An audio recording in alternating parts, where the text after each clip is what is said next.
Juízes 3. São estas nações que o Senhor deixou ficar para, por meio delas, pôr Israel à prova, isto é, para provar todos os israelitas que não sabiam de todas as guerras de Canaã.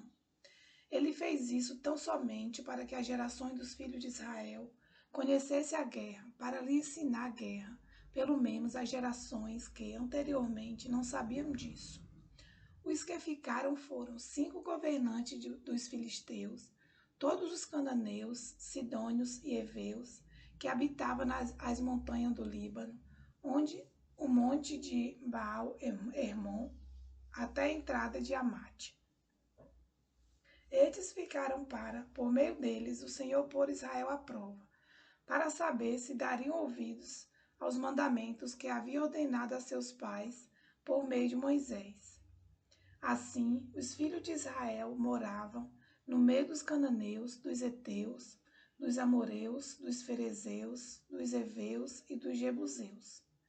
Tomaram de suas filhas para si por mulheres e deram suas próprias aos filhos deles, e rendiam cultos a seus deuses. Os filhos de Israel fizeram o que era mal aos olhos do Senhor, e se esqueceram do Senhor, seu Deus, e renderam culto aos Balins e à poste da deusa Será. Então a ira do Senhor se acendeu contra Israel, e ele os entregou nas mãos de Cusã-Risataim, rei de Mesopotâmia. Os filhos de Israel serviram Cusã-Risataim durante 8 anos. Os filhos de Israel clamaram ao Senhor, e o Senhor lhes suscitou um libertador, que os libertou. Otiniel, filho de Quenaz, que era irmão de Calebe e mais novo do que ele. O Espírito do Senhor veio sobre ele, e ele se tornou juiz de Israel. Foi para a guerra, e o Senhor lhe entregou nas mãos Cusã-Risataim, rei de Mesopotâmia, contra o qual ele prevaleceu. Então a terra ficou em paz durante 40 anos. Otiniel, filho de Quenaz, morreu. Os filhos de Israel tornaram a fazer o que era mal aos olhos do Senhor.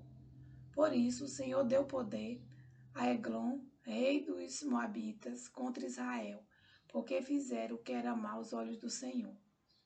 Eglon se juntou com os filhos de Amon e os amalequitas, foi e derrotou Israel, e eles se apoderaram da cidade das palmeiras. E os filhos de Israel serviram Eglon, rei dos Moabitas, durante 18 anos. Então os filhos de Israel clamaram ao Senhor, e o Senhor lhe suscitou um libertador. Eude, homem canhoto, filho de Gera, benjamita, por meio dele, os filhos de Israel enviaram tributo a Eglon, rei dos Moabitas. Eude fez para si um punhal de 2 gumes, de comprimento de quase meio metro, e cingiu debaixo de sua roupa, do lado direito.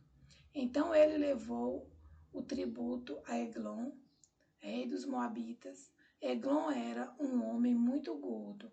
Depois de entregar o tributo, Eude saiu com os carregadores do... Ele, porém, voltou do ponto em que estavam as imagens de escultura ao pé de Gilgal e disse ao rei: Tenho uma palavra secreta para o Senhor, ó rei. O rei disse: Cale-se. Então todos os que estavam com o rei saíram da sua presença. Eude entrou numa sala de verão que o rei tinha só para si, e onde ele estava sentado. Eude disse: Tem uma palavra de Deus para o Senhor. E Eglon se levantou da cadeira. Então Eude estendeu a mão esquerda, puxou o seu punhal do lado direito e o cravou na barriga do rei, de tal maneira que entrou também o cabo com a lâmina. E, porque não tirou o punhal da barriga, a gordura se fechou sobre ele. Eude saiu por uma portinhola. Passou para a antessala, depois de fechar e trancar as portas atrás de si.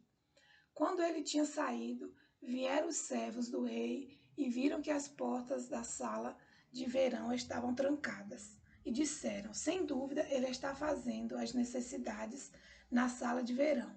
Esperaram até cansar, e como o rei não abria a porta da sala, pegaram a chave e a abriram. E eis que o seu senhor estava morto, caído no chão. E Eude escapou enquanto eles demoravam, e tendo passado pelas imagens de escultura, foi para Seirá. Tendo chegado, tocou a trombeta nas montanhas de Efraim, e os filhos de Israel desceram com ele das montanhas, indo até a frente. E lhe disse: sigam-me, porque o Senhor entregou nas mãos de vocês os seus inimigos, os moabitas.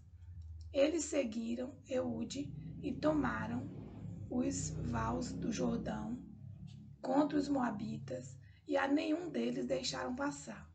Naquele tempo mataram uns 10.000 homens moabitas, todos robustos e valentes, e não escapou nem sequer um.